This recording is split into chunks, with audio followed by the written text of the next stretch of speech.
Vous avez choisi Lux Télévision pour vous informer ce soir, madame, monsieur. Vous faites bien, place au 19h30.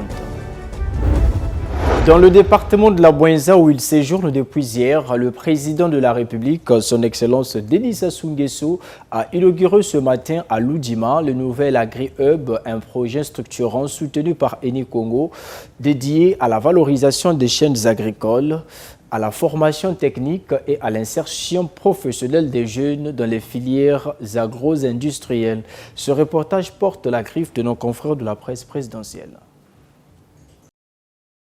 À l'image de la même ferveur encaillée à Madingou, les populations de Loudima ont réservé le même cérémonial enthousiaste d'accueil sur le site d'Agri-Hub au président de la République, Denis Sassou Nguesso, pour son engagement indéfectible pour l'industrialisation du Congo, à travers notamment cette usine de biocarburants qui augure des perspectives concrètes en matière d'emploi, de formation et de développement local durable. En effet, depuis plusieurs années, le gouvernement de la République s'applique à traduire dans les faits la volonté du président de la République, celle d'œuvrer à la production du biocarburant dans notre pays. La preuve a été donnée ce 28 juin 2025 à Loudima, dans le département de la Bouenza, où Denis Sassou Nguesso a procédé à la mise en service d'Agri-Hub de Loudima, un véritable pilier stratégique de la transition énergétique au Congo.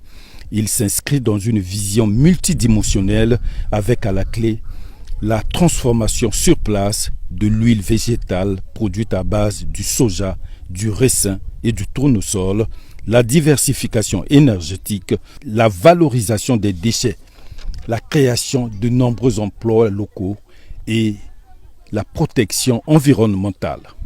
La société italienne assure s'appuyer sur les agriculteurs locaux pour se procurer la matière première. Ce faisant, elle leur fournit des compétences, des équipements et des services nécessaires à la création d'une filière locale spécialisée. Après le mot de bienvenue de Jacqueline Kimbembe, maire de Loudima, qui a salué le projet et a remercié le chef de l'État pour l'intérêt qu'il accorde au changement de l'image du pays et au bien-être de la population et la création d'emplois locaux. Le représentant de la société Eni Congo, Guido Brusco, a présenté la politique générale du groupe, notamment le passage des énergies fossiles aux énergies propres, ainsi que la formation et le transfert des compétences aux agriculteurs. Pour le ministre du Développement industriel et de la promotion du secteur privé, les huiles produites sont conformes aux normes et le modèle économique offre un triple avantage. S'exprimant à son tour, le ministre de l'Agriculture a d'emblée souligné que l'événement de ce jour n'est pas un aboutissement, mais un commencement. Une vision d'un Congo qui ne subit, mais qui choisit. Nous ne cultivons pas seulement le soja, mais notre souveraineté, a-t-il souligné en substance. Sous l'impulsion du président de la République, Denis Sassou Nguesso, le Congo tend vers une économie diversifiée pour un avenir où notre or noir n'est plus seulement fossile, mais aussi végétal, a-t-il conclu. S'en est suivi le rituel de consécration des 11 familles de la terre Kibaka qui ont remis au président de la République une gargoulette symbolisant la réfrigération, donc le calme.